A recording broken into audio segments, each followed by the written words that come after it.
அனைவருக்கும் வணக்கம். சேயன் கல்வி நிலையம் உங்களை அன்புடன் வரவேற்கிறது.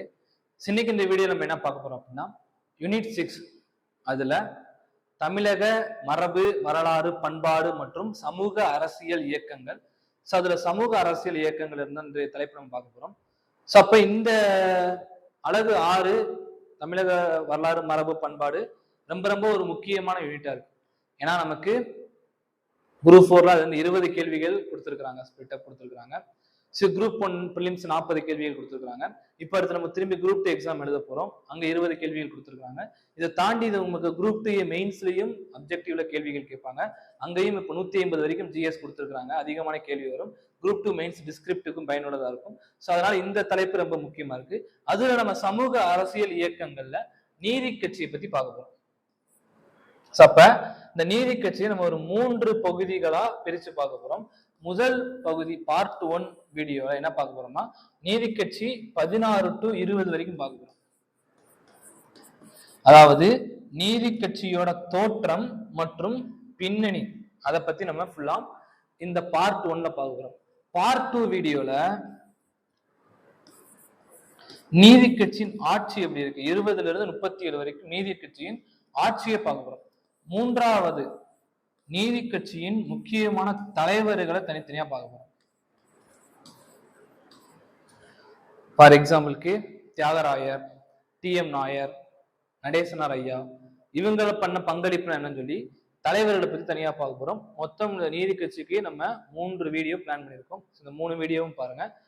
இப்ப நீதி கட்சியின் பின்னணி என்ன, அவங்க உருவாவதற்கான காரணம் என்ன இருந்துச்சு, தோற்றம் என்னன்னு பார்க்க போறோம். இதுக்கு சோர்ஸ் நம்ம எங்க இருந்து எடுத்துக்கிறோம்னா, பள்ளி பாட புத்தகம். அதை தாண்டி மெயின் சோர்ஸா வெங்கடேசன் ஐயா எழுதிய தற்கால தமிழ்நாட்டு வரலாறு பிளஸ் இந்திய விடுதலை போராட்ட வரலாறு. இதை தாண்டி சில கூகுள்ல இருந்து சில சோர்ஸ் எடுத்திருக்கோம். ஏன்னா இப்ப நமக்கு கடந்த குரூப் 4 வினாத்தாளை நீங்க எடுத்து பார்த்தாலே தெரியும். ஆல்மோஸ்ட் நீதி கட்சி வந்து 3 வினாக்கள் வரைக்கும் கேட்டிருப்பாங்க.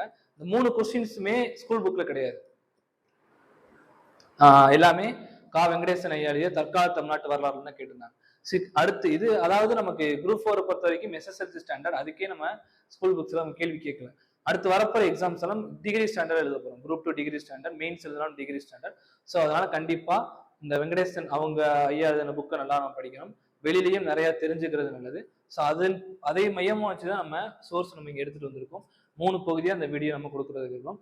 இப்போ பார்ப்போம் நீதி கட்சி அப்படின்னு சொல்லி என்ன பார்ப்போம். ஸோ அப்ப இந்த நீதி கட்சி ஜஸ்டிஸ் பார்ட்டி அப்படின்னு சொல்லி ஃபேமஸா இவங்க அழைக்கப்படுறாங்க. இவங்க தோன்றுவதற்கு பின்னணி என்ன அப்படின்னு சொல்லி இந்த வீடியோ நம்ம பார்ப்போம். இவங்களுடைய தோற்றத்தை பார்ப்போம். அப்ப இந்த நீதி கட்சியை பத்தி ஷார்ட்டா நம்ம சொல்லணும் அப்படின்னா, பிராமணர்களின் ஆதிக்கத்தை எதிர்க்கும் பொருட்டு பிராமணர் அல்லாதோர் மக்களிடையே விழிப்புணர்வு ஏற்படுத்தி அந்த பிராமணர் அல்லாத மக்களை சமூக ரீதியாகவும் அரசியல் ரீதியாகவும் பொருளாதார ரீதியாகவும் முன்னேற்றுவதற்கு இந்த கட்சி பாடுபட்டது. இப்ப அன்றைய காலகட்ட சூழ்நிலையில பிராமணர்கள் ஆதிக்கம் அதிகமா இருந்த ஒரு சூழ்நிலையில அரசு பணிகளிலும் கல்லூரிகளிலும் குறைவாகவே வாய்ப்பு எடுத்துக்கொண்ட இந்த பிராமணர் அல்லாத மக்களுக்கு விழிப்புணர்வு ஏற்படுத்தி முன்னேற்றம் அப்படிங்கிறது தான் இந்த நீதி கட்சி நோக்கமா இருக்கு. விடுதலை போராட்டத்துலதான் இவங்க பங்கெடுக்குது. சில பேர் விடுதலை போராட்டம் இந்த யூனிட் 8 படிச்சுட்டு இவங்க நீதி கட்சி விடுதலை போராட்டம் மிக்ஸ் பண்ணிக்கிறீங்க. நீதி கட்சிக்கும் இந்தியா ஃப்ரீடம் விடுதலை போராட்டத்துக்கும் எந்த சம்மதம் இல்லை. ஈவன் தியாகராயர் ஐயா வெளியிட்ட பிராமணர் அல்லாத பிரகடனம், நான் பிராமின் மேனிஃபெஸ்டோல கூட அவங்க என்ன சொல்றாங்கன்னா, நாங்க அதாவது பிரிட்டிஷ் ஆட்சியை ஆழமாக நேசிக்கிறோம் தான் சொல்றாங்க. அப்ப அவங்க பிரிட்டிஷ் ஆட்சி விரும்புறாங்க. ஏன்னா பிரிட்டிஷ் நமக்கு இந்த பிராமணர் இல்லாத மக்களுக்கு நிறைய பண்ணி கொடுப்பாங்கிற மாதிரி அந்த ஒரு தாட்ல இருக்காங்களே தவிர, இவங்க ஃப்ரீடம் அதாவது எங்களுக்கு சுதந்திரம், தன்னாட்சி அந்த மாதிரி ஒரு யோசனை இல்லை. இவங்க கருத்தியல் ஃபுல்லாம் பிராமணர் அல்லாத மக்களை, அதாவது பிற்படுத்தப்பட்டோர், மிகவும் பிற்படுத்தப்பட்டோர், தாழ்த்தப்பட்டோர், பழங்குடியினர், இந்த மக்களை நாங்கள் முன்னேற்றுவதை நோக்கமாக கொண்டு இந்த நீதி கட்சி செயல்படுறாங்க. ஸோ அதான் இங்க நம்ம பார்க்க போறோம். ஸோ இப்போ பின்னணி மற்றும் தோற்றம் பார்ப்போம். கொடுத்துருக்கோங்க சில பேர், டி.எம். நாயர், தியாகராயர் ஐயா, இந்த மாதிரி நீதி கட்சியோட முக்கியமான ஃபவுண்டர்ஸ் எல்லாம் கொடுத்துருக்கோம். அடுத்து பாருங்க, நீதி கட்சி வருங்கால திராவிட இயக்கத்துக்கான தத்துவார்த்த அடித்தள கட்டுமானத்தை அமைத்து கொடுத்தது. திராவிட இயக்கங்கள், இந்த திராவிட இயக்கங்களுக்கு மூலம், அதாவது சோர்ஸ் ரூட் எங்க பார்த்தோம்னா நீதி கட்சி தான். இந்த நீதி கட்சியிலிருந்து தான் பிற்கால திராவிட இயக்கங்கள் அனைத்தும் உருவானது. இப்ப நீதி கட்சியிலிருந்து உருவானது திராவிடர் கழகம். திராவிடர் கழகத்துல திராவிட முன்னேற்ற கழகம் வருது. திராவிட முன்னேற்ற கழகத்திலிருந்து பின்னால அண்ணா திராவிட முன்னேற்ற கழகம் 72ல பிரியுது. பின்னால மறுமலர்ச்சி திராவிட முன்னேற்ற கழகம் அப்படின்னு சொல்லிட்டு இவங்களோட சித்தாந்தங்கள் எல்லாம் நீதி கட்சியிலிருந்து தான் வெளியில வந்தது. ஸோ அப்ப நீதி கட்சி தான் இவங்க எல்லாத்துக்கும் ஒரு முன்னோடியான ஒரு கட்சி. ஸோ இப்ப அன்றைய காலகட்டத்துல பிராமணர் அல்லாத ஒரு விழிப்புணர்வு சொல்றாங்க. அதை எடுத்து பார்த்தோம்னா திராவிடம், அந்த திராவிடர்களுக்கு இவங்க அன்றைய காலகட்டத்திலேயே போராட ஆரம்பிச்சிருக்காங்க. ஸோ அந்த கட்சியில இருந்து தான் இந்த திராவிட இயக்கங்கள்லாம் வருது. ஸோ அப்ப முன்னோடி முயற்சிகள், அப்ப நீதி கட்சி தோன்றுவதற்கு முன்னாடி பின்னணியா என்னென்ன முயற்சிகள் மேற்கொள்ளப்பட்டதுன்னு பாக்குறோம். இப்ப 2 அரசாங்க ஆணைகள் வந்துச்சு, 2 அறிவிப்புகள். இத பண்றது யாருன்னா பிரிட்டிஷ் அரசாங்கமே இந்த பிராமணர் அல்லாத மக்களை பத்தின ஒரு தகவல்களை திரட்டி அவங்களுக்கு ஆதரவா 2 முயற்சி மேற்கொள்றாங்க. அந்த முயற்சி நமக்கு இங்க கொடுத்திருக்காங்க. 1854 நிலை ஆணை, ஸ்டாண்டிங் ஆர்டர் 1854 பள்ளி புத்தகத்திலும் இதை பத்தி கொடுத்திருக்காங்க. அப்ப இந்த ஸ்டாண்டிங் ஆர்டர் என்ன சொல்றாங்கன்னா, அரசாங்க கீழ்நிலை பதவி நியமனங்களில் ஒரு சில செல்வாக்கு குடும்பங்கள் மட்டும் உரிமையா இருக்குது, அப்படி இருக்க கூடாது அப்படின்னு சொல்றாங்க. அடுத்து ஒவ்வொரு மாவட்டத்துக்கான பதவிகள் அம்மாவட்டத்துல பிரதான சமூகத்தினருக்கு கிடைக்குமாறு பகிர்ந்து கொடுக்க வேண்டும். இப்ப ஒவ்வொரு மாவட்டத்திலும் அரசாங்க பதவிகள் இருக்கு, இது அனைத்தையும் அங்க உள்ள எல்லா சமூகங்களும் பங்கெடுத்துக்கணும் அப்படிங்கிற மாதிரி ஒரு ஆணை பிறப்பிக்கப்படுது. அதுதான் 1854 ஸ்டாண்டிங் ஆர்டர். அடுத்து பாருங்க, 1871ஆம் ஆண்டு மக்கள் கணக்கீட்டு மேற்பார்வையாளரான கார்னிஷ் சிவங்க ஒரு சென்சஸ் கொடுக்குறாங்க. ஒவ்வொரு பிரச்சனையும் பிராமண கண்ணாடி மூலம் பார்ப்பது அரசாங்க அரசியலுக்கு நல்லது கிடையாது. மிக அதிகமாக உள்ள இந்துக்கள், முஸ்லிம்கள் ஆகியோரின் எண்ணிக்கைக்கு ஏற்ப அரசாங்க பதவிகளுக்கு வரம்பு விதிக்கணும். எந்த ஒரு குறிப்பிட்ட ஜாதியினருக்கும் முதல் முக்கியத்துவம் கொடுக்காதவாறு அரசின் கொள்கைகள் இருக்க வேண்டும் சொல்லி பிராமணர் அல்லாத மக்களுக்கும் அரசாங்கத்துல பங்கெடுத்துக்கிற மாதிரி இந்த கார்னிஷ் மக்கள் கணக்கீட்டு மேற்பார்வையாளர் இருக்கார். அவர் ஒரு சென்சஸ் ரிப்போர்ட் கொடுக்கிறார். அப்ப இது 2 முக்கியமா பார்க்கப்படுது. 2மே அரசாங்கம் மேற்கொண்ட முயற்சிகள். அன்றைய காலகட்டங்கள்ல 1854 நிலையானையும் 1871ஆம் ஆண்டு மக்கள் கணக்கீட்டு மேற்பார்வையான கார்னிஷ் மேற்கொண்ட முயற்சியும் அரசாங்கத்தின் பகுதியிலிருந்து பண்ணப்படுது. அடுத்து ஆதி திராவிடர் ஜனசபை அப்படின்னு சொல்லி 1892 ஒரு அமைப்பு உருவாகுது. இந்த அமைப்பு தான் முதல் முறையா திராவிடர் அப்படிங்கிற ஒரு பட்டப்பெயரை சூட்டிக்கிறாங்க. அடுத்த முயற்சியா 2 துண்டு வெளியீடுகள் 1895ஆம் ஆண்டு வெளியிடப்படுது. 2 துண்டு பிரசுரங்களை பிரசுரிக்கிறாங்க. அந்த 2 துண்டு பிரசுரங்கள் ரொம்ப ரொம்ப முக்கியம், கேட்பாங்க. பிராமணர் அல்லாதோர் இனங்களும் இந்திய பொதுப்பணியும், பிராமணர் அல்லாதார் இனங்களை சீர் செய்வதற்கான வழிவகை. சோ அப்ப தி நான் பிராமின் ரேசஸ், பிராமணர் அல்லாதார் இனங்கள் இந்திய பொதுப்பணிகள்ல நிறைய வாய்ப்புகளை எடுத்துக்கல அப்படின்னு சொல்லி ஒரு பிரசுரம் பிரசுரிக்கப்படுது. குறிப்பா இந்த அரசு பணிகளை எடுத்து பார்த்தோம், கணக்கிட்டு பார்த்தோம்னா 3% மட்டுமே பிராமணர் அல்லாதவர்கள் இருக்கிறாங்க, 97% வரைக்கும் பிராமணர்கள் இருக்கிறாங்க அப்படிங்கிறத இவங்க வெளியிடுறாங்க. அடுத்தபடியா பிராமணர் அல்லாத இனங்களை சீர் செய்வதற்கான வழிவகைகள். சோ அப்ப இந்த மாதிரி ஒரு பிரச்சனை இங்க இருக்கு, இதை எப்படி நம்ம சரி பண்ணலாம் அப்படின்னு சொல்லி அதற்கான தீர்வையும் கொடுக்குறாங்க. அப்ப என்ன பிரச்சனை இருக்கு, இங்க எது தீர்வா வச்சுக்கலாம் அப்படின்னு சொல்லிட்டு இந்த 2 துண்டு பிரசுரங்களும் 1895ல மிகப்பெரிய அளவுல வெளியிடப்படுது. இந்த 2 துண்டு பிரசுரங்களும் ஒரு புனைப்பெயரை வச்சு வெளியிடுறாங்க. நடுநிலையாளர், ஃபேர் பிளே அப்படிங்கிற ஒரு புனைப்பெயரில் எழுதப்பட்டு வெளியிடுது. சோ இப்ப அரசு பணிகளில் பிராமணர்கள் ஆதிக்கம் செலுத்துவதும் இப்பணிகள் அனைத்து வகுப்பினையும் சேர்த்துக் கொள்ள வேண்டும் அப்படிங்கிறது முக்கியமா இருக்கு. சோ இந்திய அளவுல பார்க்கல இந்த பிராமணர் அல்லாத இனங்கள் இந்திய பொதுப்பணி, இந்த வார்த்தை முத ரொம்ப பிரபலமாகுது. ஏன்னா எல்லாம் போராட்டம் அந்த மாதிரி விடுதலைங்கிற அந்த நோக்கத்துல உருவாகுறாங்க. ஆனா இவங்க வேற ஆங்கிள் தின் பண்ணி இந்த பிரசுரங்களை ரிலீஸ் பண்ணியிருக்கிறாங்க.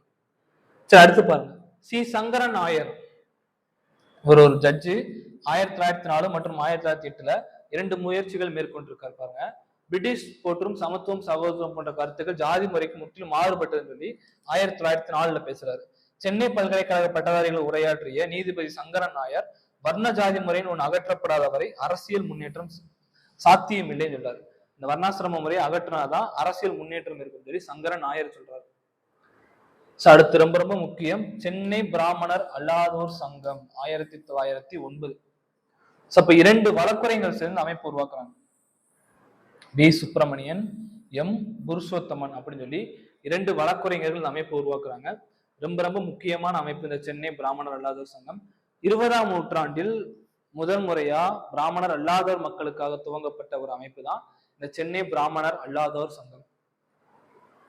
அப்ப இவங்க என்ன பண்றாங்க, பிராமணர் அல்லாதோருடைய கல்வியை பரப்புறாங்க. இச்சங்கத்தில் 1000 உறுப்பினர்களை சேர்க்க திட்டம் போடுறாங்க. சோ அதனால இவங்க முக்கியமா பார்க்கப்படுறாங்க.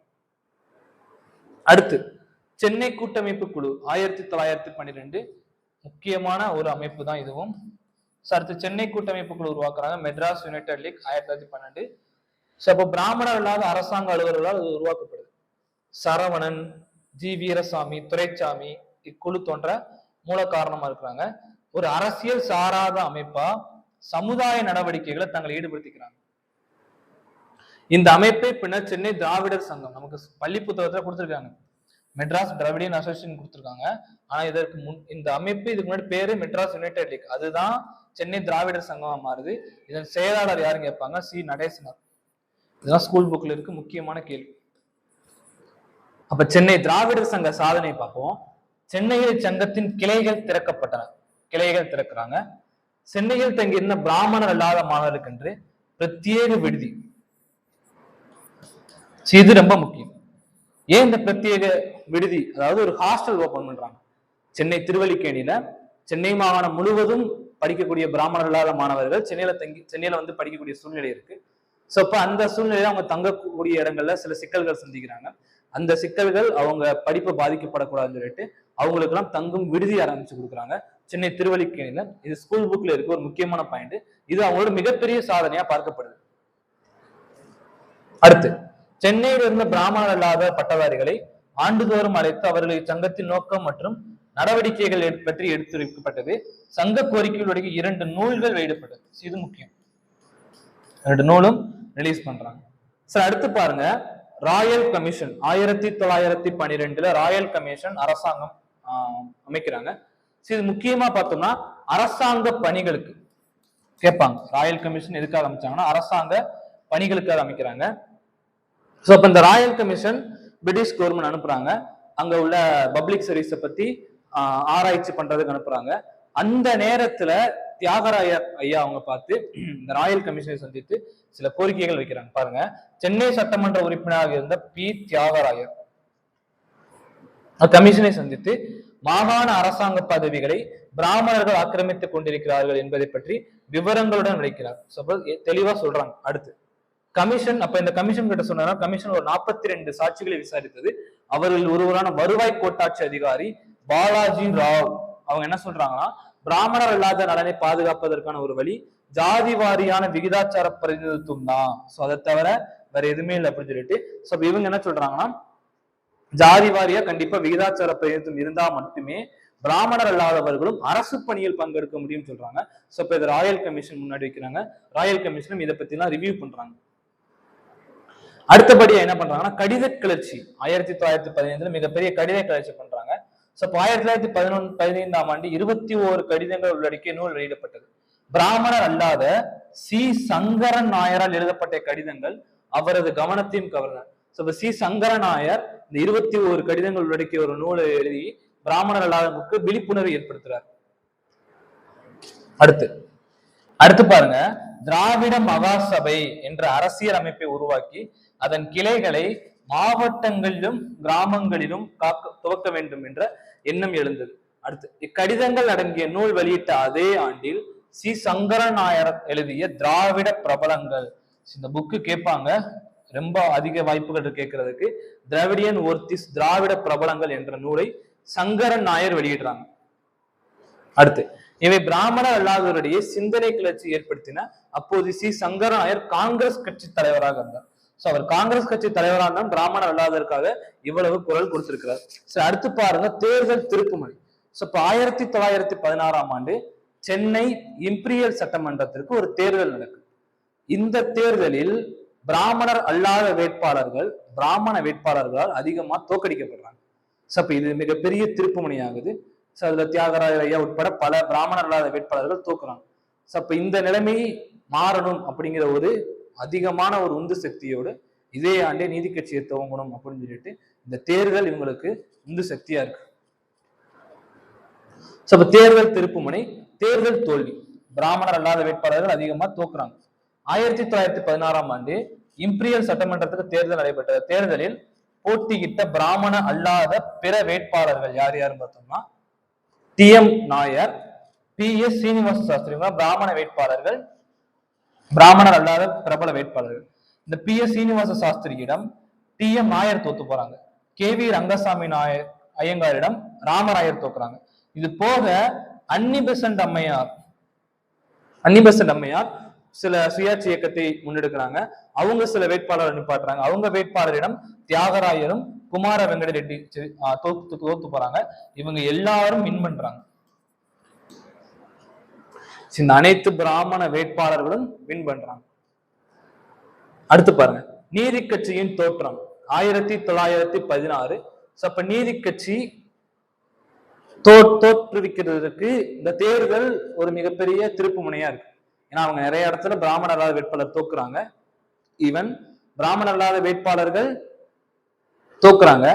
ஆனா சென்னை மாகாணத்தை பொறுத்த வரைக்கும் பிராமணர் அல்லாத வாக்காளர்கள் அதிகம். பிராமணர் அல்லாத வாக்காளர்கள் அதிகமா இருந்தும் இந்த பிராமணர் அல்லாத வேட்பாளர்கள் தோக்குறாங்கன்னா அப்ப இதை கண்டிப்பா நம்ம அரசியல் சீர்திருத்தம் ஏற்படுத்தி ஆகும் சொல்லிட்டு ஒரு கட்சியை உருவாக்கணுங்கிற எண்ணம் வருது.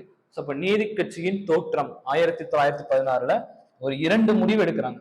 தேர்தலில் தோல்வியடைந்த தழுவிய பெட்டி தியாகராயர் எம் நாயரும் அவர்களுடைய ஆதரவாளர்களுடன் 1916 நவம்பர் 20, இந்த டேட் ரொம்ப முக்கியம், 20ஆம் நாள் சென்னை விக்டோரியா பொது மண்டபத்தில் கூடி வரலாற்று முக்கியத்துவம் 2 முடிவுகள் எடுக்கிறாங்க. ஒன்னு தென்னிந்திய மக்கள் சங்கம் உருவாக்கணும், இன்னொன்னு தென்னிந்திய நல உரிமை சங்கம், அதாவது சவுத் இந்தியன் பீப்புள் அசோசியேஷன், இங்கிலீஷ்ல தெரிஞ்சு வச்சுக்கோங்க. 2வது தென்னிந்திய நல உரிமை சங்கம், சவுத் இந்தியன் லிபரல் ஃபெடரேஷன். அப்ப 2 அமைப்பு உருவாக்குறாங்க. சரி, நம்ம ஸ்கூல் புக் லெவல்ல ஒரே ஒரு அமைப்பு மட்டும் தான் படிச்சிருக்கோம், தென்னிந்திய நல உரிமை சங்கம், சவுத் இந்திய லிபரல் ஃபெடரேஷன் மட்டும் தான் ஸ்கூல் புக்ல இருக்கு. ஆனா அவங்க உருவாக்குனது 2, தென்னிந்திய மக்கள் சங்கம் ஒரு ஜாயிண்ட் ஸ்டாக் கம்பெனியும் உருவாக்குவாங்க. அது போக ஒரு அரசியல் சீர்திருத்தத்துக்காண்டி தென்னிந்திய நல உரிமை சங்கம் உருவாக்குவாங்க. அப்ப இது 2 என்ன பார்ப்போம். ஃபர்ஸ்ட் பாருங்க, தென்னிந்திய மக்கள் சங்கம். தென்னிந்திய மக்கள் சங்கம் ஒரு கூட்டு பங்கு கழகம், ஜாயிண்ட் ஸ்டாக் கம்பெனி, ஒரு வர்த்தக அமைப்பு. அப்ப இந்த தென்னிந்திய மக்கள் சங்கத்தோட நோக்கம் என்ன? ஆங்கிலம், தமிழ், தெலுங்கு ஆகிய மொழிகளில் செய்தித்தாள்களை துவக்கி அவற்றின் மூலம் பிராமணர் அல்லாத குறைகளை வெளிப்படுத்துவது. அப்ப இந்த செய்தித்தாள்கள் மூலம் பிராமணர் அல்லாத குறைகளை வெளிப்படுத்துவது இந்த சங்கம் ஒரு பிரச்சார சாதனம். அப்ப இந்த சங்கத்தின் முதன்மை நோக்கம் பிராமணர் அல்லாத மக்களிடையே செய்தித்தாள்கள் மூலம் விழிப்புணர்வை ஏற்படுத்துவதை நோக்கமா வச்சு தென்னிந்திய மக்கள் சங்கம் செயல்படுது. இதுக்கு செயலாளர் யாருன்னு கேட்பாங்க, தியாகராயர். இது முக்கியமா எதிர்பார்க்கக்கூடிய கேள்வி. அடுத்து 2வதா தென்னிந்திய நல உரிமை சங்கம். இந்த தென்னிந்திய நல உரிமை சங்கமே பின்னாளில் நீதி கட்சி என்று அறியப்படுகிறது. அப்ப 2வது நிறுவனம் தென்னிந்திய நல உரிமை சங்கம். இது ஒரு அரசியல் கட்சி, அது ஒரு கம்பெனி, இது ஒரு பொலிட்டிக்கல் பார்ட்டி. அப்ப நோக்கம் நமக்கு தெரிஞ்சதுதான், பிராமணர் அல்லாத உரிமைக்காகவும் நலனுக்காகவும் குரல் கொடுப்பது, அரசாங்க அதிகாரிகளுடன் தொடர்பு கொண்டு இவை பற்றி எடுத்துரைப்பது, பிராமண அல்லாதவர்கள் திட்டங்களை தீட்டி செயல்படுத்துவது. இக்கட்சி நீதி திராவிடன் ஆந்திர பிரகாஷுகா, இங்கிலீஷ்ல திராவிடன், தமிழில் ஆந்திர பிரகாஷான ஒரு 3 செய்தித்தாள்கள் வெளியிடுறாங்க. அடுத்து ஆங்கில நாளேடான நீதி செல்வாக்கு பெற்றமையால் தென்னிந்திய நல உரிமை சங்கம் நீதி கட்சி என்ற பெயர் மாற்றம் பெற்றது. இது முக்கியம். ஆக்சுவலா இங்கிலீஷ்ல ரிலீஸ் பண்ண ஜஸ்டிஸ் அந்த பேப்பர் ரொம்ப ஹிட் ஆயிரும். சோ அதனால இந்த கட்சிக்கு பெயரும் ஜஸ்டிஸ் பார்ட்டி அப்படின்னு சொல்லி மாறுது.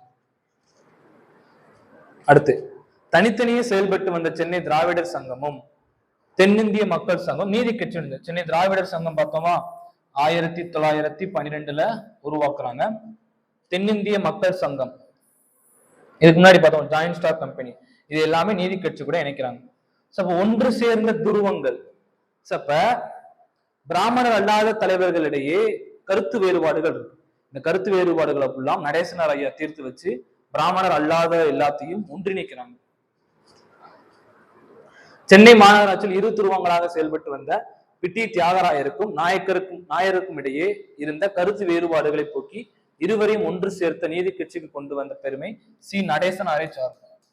அப்ப நடேசனார் ஐயா தியாகராயர் ஐயாவையும் நாயரும் 2 பேரையும் டி.எம். நாயரையும் சேர்க்கிறாங்க. அடுத்து இவர்தான் பின்னர் பிரதிநிதித்துவம் என்றேல் வரியிலே ரொம்ப ரொம்ப famous statement. Plus 11th political சயின்ஸ்லயும் நமக்கு இருக்கு, கேட்பாங்க.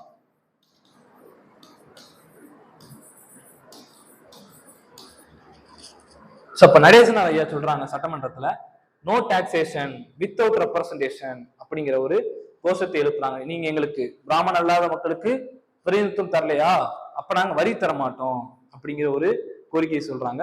அப்ப இது ஒரு அன்றைய காலகட்டத்துல ஒரு தீவிர ஒரு முக்கியமான கோரிக்கையா பார்க்கப்படுது. அப்ப இது ரொம்ப ஃபேமஸ் ஆகுது. அடுத்து மூய ரெட்டி, பனகல் அரசர், பூப்பிலி அரசர் போன்றோரும் காங்கிரஸை விட்டு வெளியேறி நீதி கட்சியில் சேர்ந்தனர். அடுத்து பிராமணர் அல்லாதோர் பிரகடனம். அப்ப நீதி கட்சியை தொடங்கிய பின்பு தியாகராயர் ஐயா வரலாற்று சிறப்பு மிக்க ஒரு பிராமணர் அல்லாத பிரகடனத்தை வெளியிடுறாங்க. பிராமணர் அல்லாத மக்களுக்கான பிரகடனம். அது என்ன சொல்றாங்கன்னா, இந்தியர்கள் இன்னும் சுயாட்சிக்கு தயாராகவில்லை.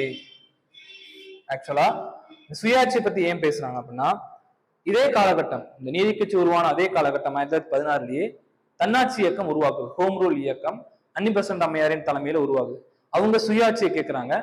இந்தியா இன்னும் சுயாட்சிக்கு தயாராகவில்லை. இந்தியா சுயாட்சிக்கு தயாரானா இங்க எல்லாம் சமூக நீதி அடிப்படையில் இயங்குனாதான் இந்தியாவுக்கு சுயாட்சி கொடுக்கணும். இப்ப இந்தியா சுயாட்சி கொடுத்தா இது மீண்டும் பிராமணர்களின் ஆதிக்கத்தை உண்டு பண்ணும் அப்படிங்கிறதுல தெளிவா சொல்றாங்க.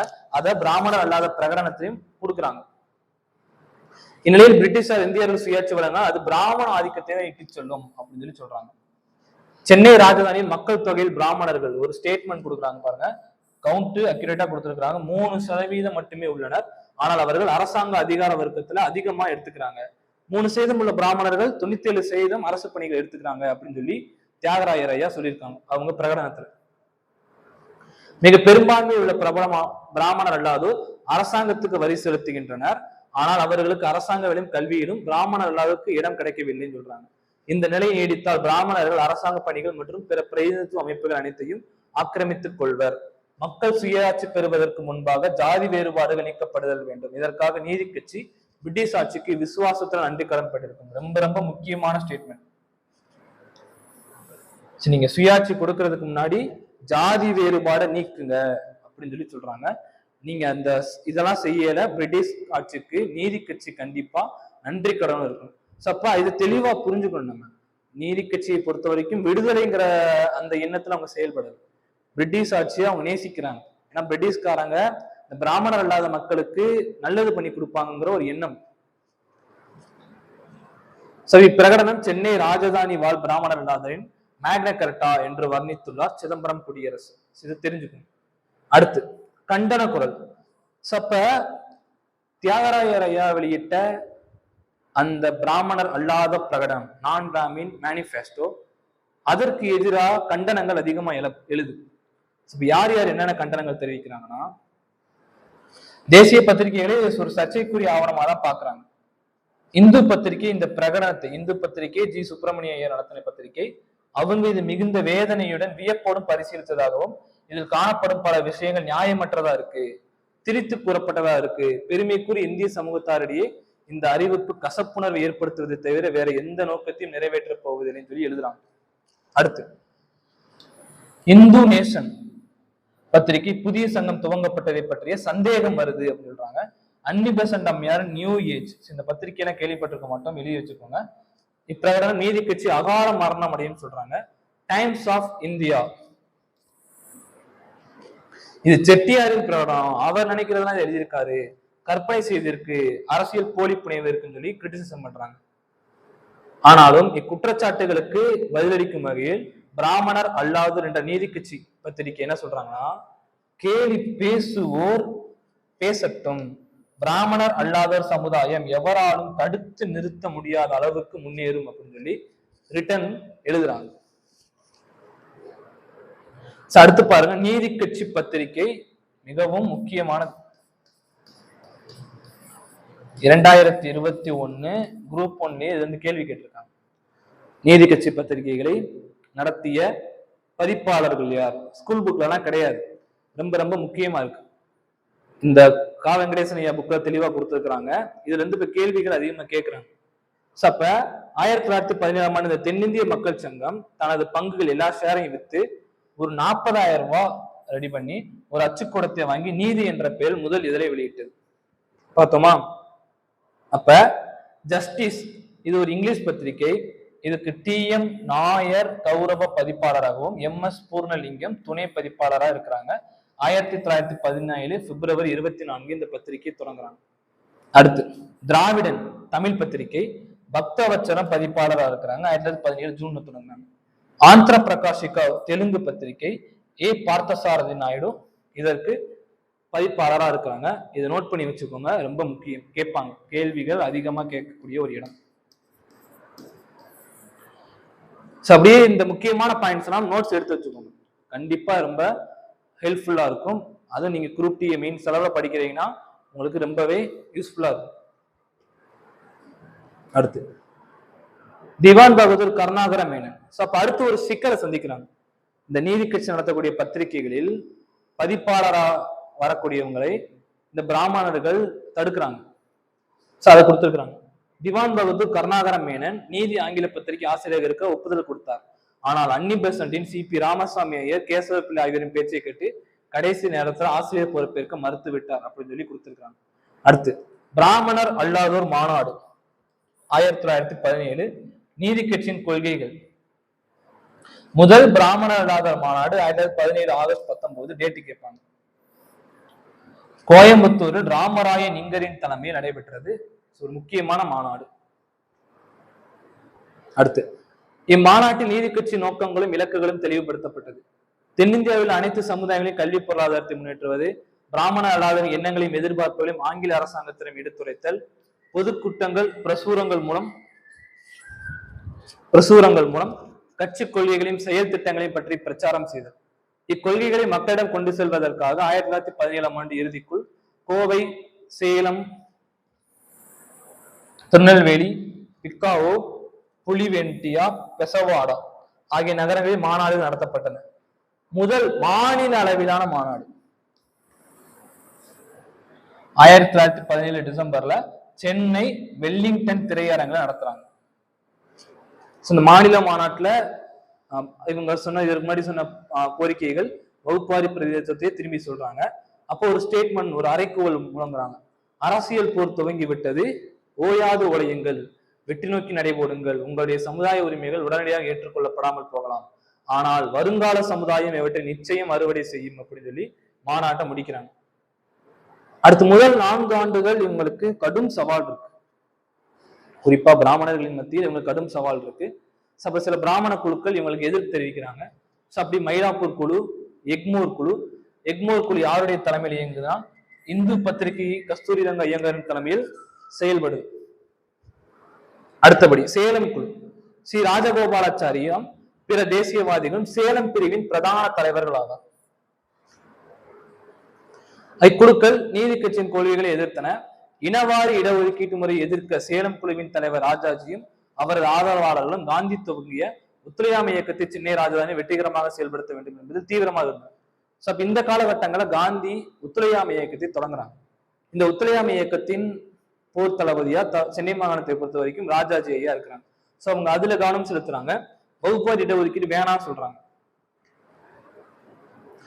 நீதி கட்சி வகுப்புவாரி இடஒதுக்கீட்டு கொள்கையில தான் ரொம்ப முக்கியமா செயல்படுது. நீதி கட்சி வகுப்புவாரி இடஒதுக்கீட்டு கொள்கையில தான் முக்கியமா இருக்கிறாங்க. ஒத்துழையாமை இயக்கத்தை எதிர்ப்பதிலும் பிடிவாதமா இருக்காங்க. இது ரொம்ப ரொம்ப ஒரு முக்கியமான கேள்வி. 2022 குரூப் 2ல கேட்கப்பட்ட கேள்வி. நீதி கட்சி ஒத்துழையாமை இயக்கத்தை எதிர்க்கிறாங்க. ஸ்டேட்மெண்ட் கொடுத்து கேட்பாங்க, ஒரு கான்செப்சுவல் கொஸ்டின். ஏன்னா இவங்க பிரிட்டிஷ் ஆதரவு கண்ணோட்டத்துல இருக்காங்க. அப்படி இருக்கக்கூடிய பட்சத்துல அவங்க ஒத்துழையாமை இயக்கத்தை எதிர்க்கிறாங்க. எங்களுக்கு வகுப்புவாரி இடஒதுக்கீடு வேணும் அப்படின்னு சொல்லி நீதி கட்சி சொல்றாங்க. நீதி கட்சியும் சுயாட்சி இயக்கமும், நீதி கட்சியும் அன்னி பெசன்ட் அம்மையாரும் சுயாட்சி இயக்கமும் ஒரே ஆண்டில் துவங்கப்பட்டன. பார்த்தோமா? அப்ப அம்மையார் இந்து மதத்தின் தீவிர ஆதரவாளர். அவர் இயக்கத்தை தமிழ்நாட்டு பிராமணர்கள் ஆர்வத்துடன் ஆதரித்தார். பிராமணர்களின் ஆதரவு சுயாட்சி இயக்கத்துக்கு இருக்கு. பிராமணர் அல்லாதோர் பிரகடனம் சுயாட்சி இயக்கத்தை கடுமையாக எதிர்த்தது. நீதி கட்சி அன்னி பெசன்ட்டை அயர்லாந்து பிராமணி என்று வர்ணித்தது. இப்ப அன்னி பெசன்ட் அம்மையாரின் ஆதரவு இந்த பிராமணர்கள் பக்கம் இருப்பதால் நீதி கட்சிக்கும் சுயாட்சி இயக்கத்திற்கும் இடையில் மோதல் வருது. சுயாட்சி என்பது பிராமணர் ஆட்சி என்று விமர்சித்தது. திராவிடன் பத்திரிகை. சுயாட்சி வந்தால் பிராமணர் ஆட்சி அப்படின்னு சொல்லி திராவிடன் எழுதுறாங்க. நீதி கட்சியின் 3 பத்திரிகைகளும் சுயாட்சி இயக்கத்தை எதிர்த்து பல விமர்சன கட்டுரைகள் பிரசுரிக்கப்பட்டது. அடுத்து வகுப்பு வாரி பிரதிநிதித்துவ கோரிக்கை. இப்ப 1917 மாண்டேகு சிம்ஸ்போர்ட் அறிக்கை ஆகஸ்ட் பிரகடனம் வெளியிடப்படுது. 1917 ஆகஸ்ட் 20. அதுல பிரகடனம் அரசாங்கத்தில் இந்தியர்களுக்கு பிரதிநிதித்துவம் கொடுப்பது பற்றியும் சுயாட்சி உள்ளாட்சி நிறுவனம் அமைப்பது பற்றியும் அறிவித்தது. இந்த அறிவிப்பை தங்களுக்கு சாதகமாக்கி கொண்டனர் நீதி கட்சியினர். நீதி கட்சி என்ன பண்றாங்க, இந்த அறிவிப்புல என்ன கொடுக்குறாங்கன்னா, மாகாண அளவில் இரட்டையாட்சி முறையை கொண்டு வராங்க, ஒதுக்கப்பட்ட துறைகள் மாற்றப்பட்ட துறைகள் சொல்லி இந்தியர்களுக்கும் அதிகாரம் கொடுக்குறாங்க. இப்ப இந்த நீதி கட்சி இந்த வாய்ப்பை பயன்படுத்தி எடுத்து அரசியலுக்குள்ள நுழைகிறாங்க, தேர்தலை சந்திக்கிறாங்க. செட்டி அனுப்பிய கேபிள் ஒரு முக்கியம். செட்டி அனுப்பிய கேபிள், கடலடி தந்தி அனுப்புறாங்க. நீதி கட்சி தலைவர் தியாகராயர் காலம் கடத்தாமல் மாண்டேவுக்கு ஒரு கடலடி தந்தி அனுப்புறார். பிராமண அல்லாதவருக்கு தனியே வாக்காளர் தொகுதி வேண்டும் என்றும் வகுப்பு வாரி பிரதிநிதித்துவ அடிப்படையில் அரசாங்க பணிகளில் இடஒதுக்கீடு செய்யப்பட வேண்டும் என்றும் கோரிக்கை வைத்தார். இந்த இடஒதுக்கீடு மிண்டோ மார்லி சீர்திருத்தம் 1909 முஸ்லிம்களுக்கு கொடுத்த மாதிரி ஒரு ரெப்ரசன்டேஷன், கம்யூனல் ரெப்ரசன்டேஷன் கொடுக்கணும் அப்படின்னு சொல்லிட்டு செட்டி ஒரு கடலடி தந்தியை மாண்டேகுக்கு அனுப்புறாங்க. இதற்கிடையே இன்னொரு புதிய ஒரு அமைப்பு உருவாகுது, சென்னை மாகாண சங்கம். காங்கிரஸ்காரர்களான அப்ப காங்கிரஸ்காரராக இருந்த E V Ramasamy, Thiruvika, P Varadarajulu, P Kesavan ஆகியோர் சென்னை மாகாண சங்கம் என்ற ஒரு அமைப்பை துவக்கினர். இச்சங்கம் நீதி கட்சிக்கு போட்டிய துவங்க, ரொம்ப முக்கியம். இந்த சங்கம் நீதி கட்சிக்கு போட்டிய துவக்கப்படுது. சென்னை மாகாண சங்கம் தாழ்த்தப்பட்டோர் மற்றும் பிற்படுத்தப்பட்டோர் நலனுக்காக பாடுபட போவதாக அறிவித்தது. இவங்களும் அதே கொள்கையை தான் சொல்றாங்க, நாங்க தாழ்த்தப்பட்டோரைக்கும் பிற்படுத்தப்பட்டோருக்கும் பாடுபட போறோம்னு. ஆனா நீதி கட்சி எதிரியா தான் பாக்குறாங்க. பிரிட்டிஷ் அரசாங்கத்தை எதிர்த்தது. இப்ப பிரிட்டிஷ் அரசாங்கத்தை சென்னை மாகாண சங்கம் எதிர்க்கிறாங்க, நீதி கட்சி ஆதரவு கொடுக்குறாங்க. இப்புதிய சங்கத்தை பிராமண ஆதரவு பத்திரிகைகள் வரவேற்றன. ஈவே ராமசாமி இதன் துணைத் தலைவர், ராவ் பகதூர், பி கேசவன் தலைவர். கேட்பாங்க, சென்னை மாகாண சங்கத்தின் தலைவர் யாரு கேட்பாங்க, ராவ் பகதூர். துணைத் தலைவர் யாரு கேட்பாங்க, ஈவே ராமசாமி. அடுத்து மாண்டேகுவின் சென்னை வருகை. இப்ப மாண்டேகு சென்னைக்கு வராரு 1917. அப்ப நீதி கட்சியின் சார்பாக ஓ கந்தசாமி செட்டியும் சென்னை மாகாண சங்கத்தின் சார்பாக கேசவ பிள்ளையும் மாண்டேகுவை சந்திக்கிறாங்க. நீதி கட்சி பிராமணர்களையும் உள்ளிட்ட அனைத்து வகுப்பினருக்கும் விகிதாச்சார பிரயத்தனம் கேட்டது. இது ரொம்ப முக்கியம். நீதி கட்சி சொன்ன ஸ்டேட்மெண்ட் பாருங்க, அனைத்து வகுப்பினருக்கும் விகிதாச்சார பிரதிநிதித்துவம் பிராமணர்களுக்கும் உள்ளிட்டு தான் கேட்கிறாங்க. எல்லாத்தையும் கணக்கெடுங்க, கணக்கெடுத்து ப்ரொபோர்ஷனல் ரெப்ரசன்டேஷன் கொடுங்க அப்படின்னு சொல்றாங்க. ஆனா இந்த கோரிக்கை நிராகரிக்கப்படுது. நீதி கட்சியின் கோரிக்கை சென்னை மாகாண சங்கம் ஆதரவு அளித்தது. கேசவ பிள்ளை சென்னை மாகாண காங்கிரஸ் கமிட்டி உறுப்பினர்கள் ஒப்புதலை பெற்று தருவதில் வெற்றி பெற்றார். சென்னை ஆளுநர் சென்னை ராஜதானி ஆளுநர் பாரன் பென்ட்லாண்ட் இம்முயற்சிக்கு ஆதரவு அளித்தார். மெயில் பத்திரிகையும் வகுப்பாரி பிரதிநிதித்துவ கோரிக்கை ஆதரவாக எழுதியது. ஆனால் மாண்டேகு ஏற்கவில்லை. இவ்வளவு பேர் ஆதரவு கொடுத்தாலும் மாண்டேகு இதை நிராகரிச்சிட்டாங்க. அப்புறம் லண்டனில் நாயர், அப்ப நாயர் கிளம்பி போறாங்க. போய் லண்டன்ல இந்த பிராமண அல்லாதரை பத்தி விழிப்புணர்வு ஏற்படுத்துறாங்க. அப்ப நீதி கட்சியினர் தஞ்சையில கூடி டாக்டர் TM நாயர் லண்டனுக்கு அனுப்பி இக்கோரிக்கைக்கு ஆதரவு திரட்டுவதை முடிவு செய்தனர். லண்டன் சென்ற நாயர் அங்கு பல்வேறு கூட்டங்களில் கலந்து கொண்டார். பத்திரிகைகளுக்கு கட்டுரைகள் எழுதினார். பிரிட்டிஷ் பாராளுமன்ற உறுப்பினர்கள் உரையாற்றினார். துண்டு பிரசுரங்களை வெளியிட்டார். நாயர் நடவடிக்கைகளின் விளைவாக பிரிட்டிஷாருடைய வகுப்புவாரி பிரதிநிதித்துவத்தின் அவசியம் பற்றி விழிப்புணர்வு ஏற்பட்டது. அப்ப லண்டன் சென்ற நாயர் மிக அற்புதமா எல்லாருக்கிட்டையும் பிராமண அல்லாதவர்கிட்டையும் விழிப்புணர்வு ஏற்படுத்தி, அந்த மக்களை பற்றிய விழிப்புணர்வு ஏற்படுத்தி கம்யூனல் ரெப்ரசன்டேஷன் வேணும் அப்படிங்கிறத தெளிவா சொல்றாங்க. சவுத் பெராக் கமிட்டி மாண்டேகு திட்டத்தின் அடிப்படையில் வாக்குரிமை வரைவு திட்டம் தயாரிப்பதற்காக சவுத் பெராக் கமிட்டி அமைக்கப்பட்டது. நாயரின் கருத்துக்களை கேட்டறிய விரும்பியது. ஆனால் நாயர கமிட்டியில் VS சீனிவாச சாஸ்திரியும் சுரேந்திரநாத் பானர்ஜி மட்டுமே இடம்பெற்றிருந்தனர். பிராமண அல்லாத சார்பில் யாரும் இடம் இல்லை என்பதால் இக்கமிட்டியை நாயர் புறக்கணிக்கிறாங்க, சவுத் பெராக் கமிட்டி.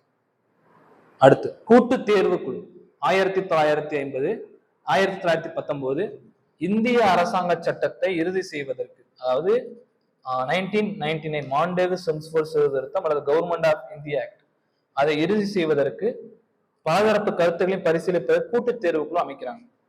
லண்டனில் கூடிய குழு கூட்டத்தில் பங்கேற்பதற்காக ஆற்காடு ராமசாமி முதலியார், கூர்ம வெங்கட ரெட்டி நாயுடு, கோகோ அப்பாராவ் நாயுடு, எஸ்.கே. துளசிராம் ஆகிய 4 கொண்ட நீதி கட்சியின் தூதுக்குழு லண்டனுக்கு அனுப்புறாங்க. அகில இந்திய நிலச்சுவார்ந்தார்கள் மற்றும் சென்னை ஜமீன்தார்கள் சங்கம் சார்பாக ராமராய நிங்கரும் லண்டன் சென்றார். இத்தேர்வுக்குழு கூட்டத்தில் கலந்து செல்வதற்காக இருந்த டாக்டர் டி.எம். நாயர் இறந்து விட்டமையால் அவருக்கு பதில் ரெட்டி நாயுடு போறாங்க. இவங்க எல்லாம் போய் சந்திச்சு அந்த கூட்டு தேர்வுக்குள்ள பேசுறாங்க. பின்னாடி மெஸ்டன் நடுவர் தீர்ப்பு 1920. இந்த மெஸ்டன் நடுவர் தீர்ப்புல ஒரு சாதகமற்ற தீர்ப்பு வருது. சென்னை சட்டமன்றத்தில் எத்தனை இடங்கள் ஒதுக்கீடு செய்வது என்பதை சென்னை அரசாங்கமும் அங்குள்ள கட்சிகளும் தான் முடிவு செய்யணும் அப்படின்னு சொல்லி எல்லாத்தையும் கேளுங்கன்னு சொல்லி கூட்டு தேர்வுக்குள்ள சொல்றாங்க. ஆனா இந்த மெஸ்டன் ஒரு சமரச தீர்ப்பை கொடுக்குறாங்க. கூட்டு தேர்வுக்குழுவின் பரிந்துரையை பற்றி விவரிப்பதற்காக சென்னையில் நீதி கட்சி, காங்கிரஸ், சென்னை மாகாண சங்கம் ஆகிய கட்சிகளிடையே தொடர்ந்து விவாதங்கள் நடைபெற்றன. பிரபல பிரிட்டிஷ் ஆங்கில அதிகாரி பேரன் மெஸ்டன் இந்த சமரசத்துக்கு பெரிதும் காரணம் இருந்தமையால் இது மெஸ்டன் நடுவர் தீர்ப்புன்னு சொல்றாங்க. இதன் அடிப்படையில 63 பன்மை உறுப்பினர் தொகுதிகள் பிராமண அல்லாதருக்கு ஒதுக்கப்படுறாங்க. இவற்றில் 3 தொகுதிகள் நகரங்களும் 25 தொகுதி கிராமங்களுக்கும் ஒதுக்கப்பட வேண்டும். இது நீதி கட்சி பலரின் ஒத்துழைப்போடு நிகழ்த்தி ஒரு மகத்தான சாதனையா பார்க்கப்படுது. சரி, அடுத்து பாருங்க, ஒத்துழையாமைக்கு ஒத்துழையாமை. இந்த ஒத்துழையாமை இயக்கத்தை இந்திய அளவுல காந்தி தொடங்கினாலும் அதற்கு நீதி கட்சி ஒத்துக்கல. ஆங்கிலேயருக்கு ஆதரவு. மாநில சட்டமன்ற தேர்தலில் பங்கேற்று பிராமண அல்லாதோர் முன்னேற்றத்திற்கு தேவையான உரிமைகளையும் சலுகைகளையும் பெற்றுத்தர தீர்மானித்தது. நீதி கட்சி தேர்தலை சந்தித்து சட்டமன்றத்துக்குள்ள போட முடிவு பண்ணிட்டாங்க. காந்தியின் தலைமையின் கீழ் துவங்கப்பட்ட ஒத்துழையாமை இயக்கத்தோடு ஒத்துழைக்கவில்லை. இது ரொம்ப முக்கியம், கேட்டிருக்காங்க. நீதி கட்சி என்ன சொல்றாங்கன்னா, காந்தியை குழப்பத்தின் குருநாதர் அப்படின்னு சொல்லி வர்ணிக்கிறாங்க. பிரச்சார பீரங்கிகள். மரியதாஸ் ரெத்தினசாமி என்ற நீதி கட்சி பிரமுகர் மகாத்மா காந்தியின் அரசியல் தத்துவம் என்ற ஒரு பிரசுரம் ரிலீஸ் பண்றாங்க. காந்தியையும் அவரது ஒத்துழையாமை இயக்கத்தையும் கடுமையாக விமர்சித்தார். மற்றொரு நீதி கட்சி தலைவரான ரெட்டி நாயுடு காந்தியின் இயக்கத்துக்கு எதிராக சூறாவளி சுற்றுப்பயணம் மேற்கொண்டார். காந்தி மீதான அவநம்பிக்கை. காந்தி ஒரு பிராமணராக இருந்தும் அவர் பிராமணராக இருந்து பிராமண வைதிகத்தை அதிகரித்தது நாட்டின் அரசியல் விடுதலை சமுதாய சுதந்திரத்தில் வழிவகுக்கும் என்று காந்தியின் தவறான முடிவு. சமூக நீதி சீரமைக்காம சமுதாய அரசியல் எப்படி சீரமைக்க முடியும்னு சொல்லிட்டு காந்தி மீது உங்களுக்கு நம்பிக்கை இல்லை. காந்தியின் சென்னை பேச்சு. அப்ப நீதி கட்சி நிலைப்பாட்டை பற்றி நன்கு அறிந்த காந்தி 1921 ஏப்ரல் மாதம் சென்னை வந்தபோது பிராமண கலாச்சாரத்தின் பெருமை பற்றியும் பிராமணர்கள் இந்திய பண்பாட்டுக்கு அளித்த பங்களிப்பு பற்றியும் உயர்வாக பேசினார். காந்தியின் இந்த பிராமண ஆதரவு பேச்சு நீதி கட்சிக்கு விடப்பட்ட மிகப்பெரிய சவாலா இருக்கு.